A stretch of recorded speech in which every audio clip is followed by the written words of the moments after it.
Sekitar pukul 16.15 waktu Indonesia Timur, tersangka kasus penyalahgunaan bahan bakar minyak, BBM bersubsidi, berinisial A dan barang bukti, dibawa penyidik Ditkrimsus Polda Papua Barat Daya, untuk diserahkan atau tahap 2 ke Kejaksaan Tinggi, Kejati, Papua Barat, di Kejari Sorong, Selasa, 9 Juni 2026.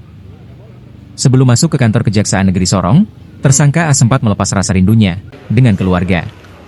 Mengenakan masker berwarna hijau muda, tersangka A bersama sejumlah penyidik Ditkrimsus Polda Papua Barat Daya langsung masuk ke ruang tahap 2, yang berada di lantai 1 kantor Kejari Sorong.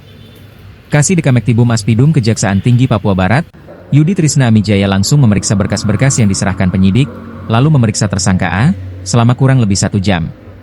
Kepada awak media yang sudah menunggu di kantor Kejaksaan Negeri Sorong, Kasih Dekamtibum Aspidum Kejati Papua Barat, Yudi Trisna Amijaya menjelaskan, dari hasil pemeriksaannya, tersangka A mengaku sebagai pegawai dari DBK, pemilik usaha BBM yang diduga ilegal jenis biosolar.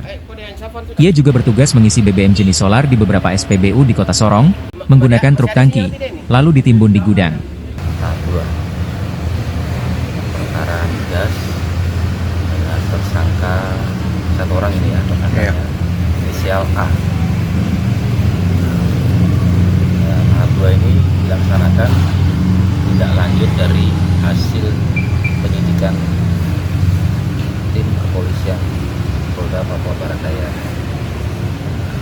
Setelah yang kita laksanakan pemeriksaan secara formil dan material terpenuhi dalam berkas perkara dan unsur-unsur juga sudah terpenuhi yang disangkakan, kita lakukan selanjutnya tahap 2 seperti hari ini. Jadi tersangka kita cocokkan dengan BAP-nya yang dilakukan sebelumnya dengan berita acara juga pemeriksaan untuk saksi-saksi yang lain dan didukung dengan alat bukti juga yang lain, termasuk juga barang bukti juga. Tersangka sudah mengakui yang benar dia selaku supir, sekaligus dia juga ikut turut serta untuk memenuhi jumlah BBM yang ada di dalam tangki, yang ada dalam tangki ya, dilakukan ya. Jadi ada sebenarnya satu lagi, ini nanti akan kita laksanakan tahap 2 juga, tapi tidak secara bersamaan karena kapasitasnya berbeda ya. Nah, jadi dia yang mempunyai sarana dan prasarana ya, tangki, kemudian ada beberapa plat nomor, sekitar lebih kurang 3 plat nomor yang digunakan untuk mengantri di 3 SPBU. Kemudian ada dokumen-dokumen juga, surat-surat, termasuk print out juga bukti dari pengambilan yang ada di SPBU, kemudian bukti pengiriman juga yang dilakukan oleh tersangka A ini. Modus operandi yang digunakan tersangka A untuk mengantri di sejumlah SPBU adalah dengan menggunakan mobil tangki yang sama, namun plat nomor polisi kendaraan diganti dengan nomor plat palsu, agar tidak ditolak saat mengisi BBM di SPBU. Ada 3 plat nomor polisi palsu yang digunakan tersangka. Yudi menambahkan, dalam waktu dekat pihaknya juga akan melaksanakan tahap 2, untuk tersangka DBK alias Desi. Sementara itu kuasa hukum tersangka A, Muhammad Rizal menjelaskan, proses penyelidikan hingga tahap 2 ini berjalan sesuai ketentuan hukum.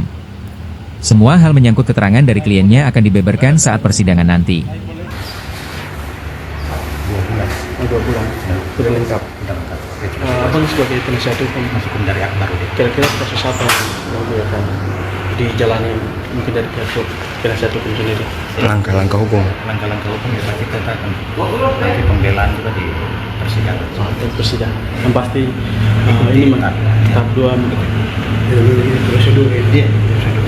Tersangka A ditangkap pada 8 April 2026 lalu di sebuah gudang yang diduga milik PT SM di kawasan Suprau, Distrik Maladumes, Kota Sorong, Papua Barat Daya.